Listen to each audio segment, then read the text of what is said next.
Hello and welcome. Today I wanted to share some of the journals that I keep for doing home education the Charlotte Mason way. These have to do with books I read mostly. Okay, so I've got two here that look almost the same. Let's see, this one is my literature one, and then this other one is my history one. Okay, so for my literature one, what I'm doing is when I read a kind of normal book, a non-historical fiction and a non-history spine type book, I give kind of my synopsis. I try and write down if there's any, I also tell like how many stars it has, but I write some of the main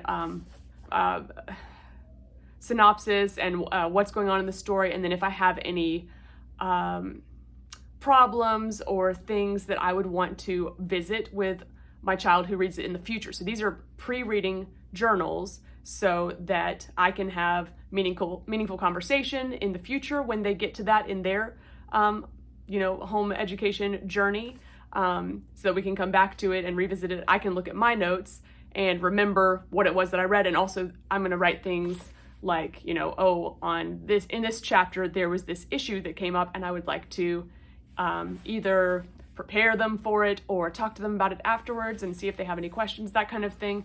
Or if there's something that I really enjoy, then I could, make note of that and be able to have, meaningful conversation in the future when it's perhaps been many years since I read it. So that's my thought with that one. And then for the history one, I'm going to go about it a bit differently.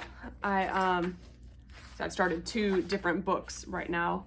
For history, I'm going to go more chapter by chapter so that I know which chapters have what things, because those are going to be assigned probably a little more rigidly. The historical fiction, it might not be quite as rigid, we'll see, but definitely the history spines and specific books that we do in history, that'll have different chapters assigned at different times. So I'm trying to write those down and make notes and see what things would be useful to have a meaningful conversation about, or in one case I have this one book that I feel like I disagree with some of the way the author portrays Christians, and Christianity kind of has broad strokes in a negative light, but then when there's positive things they like put it without a footnote in the back of the book in a hind note.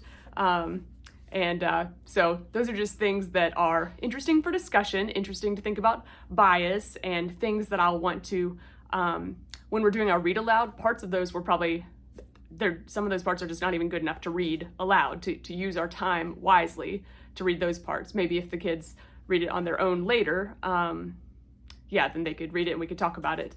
But just any kind of thing like that. So that's part of the pre-reading, so that you know what's in it as the parent, as the teacher, even if you're not doing home education, so that you know what's in the books that your kids are reading, and so that you can have conversation about it and talk about bias, because there is no perfect history book. Everybody has bias. All the books have some bias, and you are hoping that as you read, things will even out. You'll see this person with this bias and this person with the opposite bias, so it should all work out in the end, I guess, as long as you're not continuing to read only one kind of thing and never hearing the other side, because then if you do hear it, then you're like shocked, and maybe you would just believe it without considering that they have a bias too. So that's part of my goal with that. These are really nice journals. I just got these recently, but they are so they have little dots on them. I don't even know if that'll show up, but it kind of helps you be able to write in a line, but you can write as big as you want. And so when you're writing, the lines help you keep space, but you don't hardly notice them. So they kind of drop to the background. And then when you're looking at it, it almost looks like it's on a blank paper. There's no annoying lines on it. So I really enjoy that. And I left some pages at the beginning so that I can write a table of contents, so I can know, this journal is also numbered, so I can know which page is what book.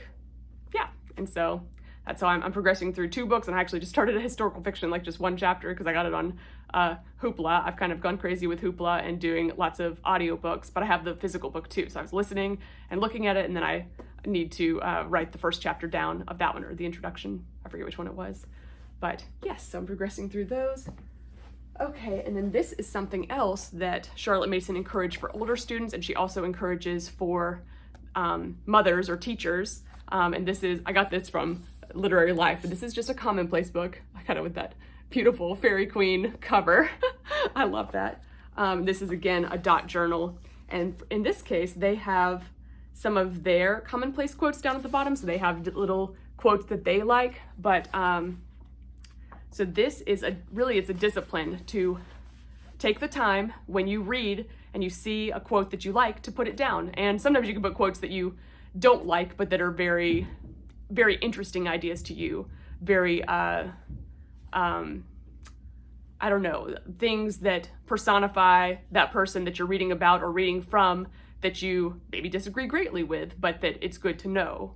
So here's an example. God is dead.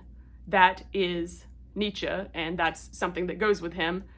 And I don't agree with that, but that is a part of, him, his psychology or his view of the world, and it's important in history. So you could have, longer statements, but yeah, so I've been trying to do that as I read, just put different notes or different quotes, and I try and sometimes I put the chapters and page numbers too, for the books that I own. But yeah, so I have a few pages in, but that's a good discipline that I'm trying to have. I think for school they start in 7th grade and up. They're supposed to make that a discipline and a habit that's required for them. So okay, and then this is such a pretty book. This is Mother's Diary. This is like a hardbound book. So I got this to be a special journal for me, and I don't know what it's supposed to be, Mother's Diary, but for me, I'm writing a letter to my children for if I were to die. And I'm actually, my birth mother died when I was young, when I was 4, and I don't have any memories of her, but not long ago I found some of her writings, her testimony that she left behind. And that's a beautiful thing to have left behind. She wrote it before I was born, I think maybe when she was in college or early marriage. But I know without a doubt that one day I will see her in heaven. And so I'm putting my testimony in this.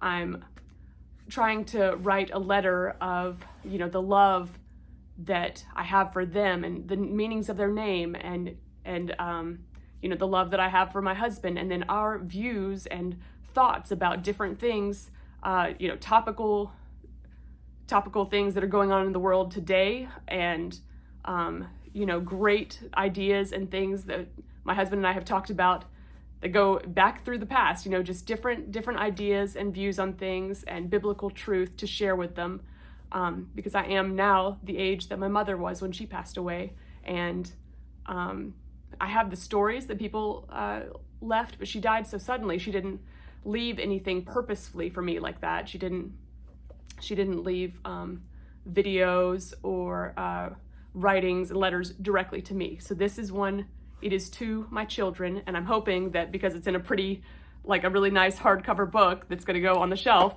that they would see this after I die and at least be interested in it, and not throw it away, because I don't know, regular journals and paper and all the soft things, you feel like sometimes they might just get thrown away or put into a box. But this is supposed to be my one special letter to them that I would like for them to have in case I don't live long enough to tell them all the things personally. So that's my idea with this, and that's what I'm working on. So yeah, anyways, I hope that encourages you, and maybe you can use some of the ideas in your own home education or life education. And so blessings to you all. Bye.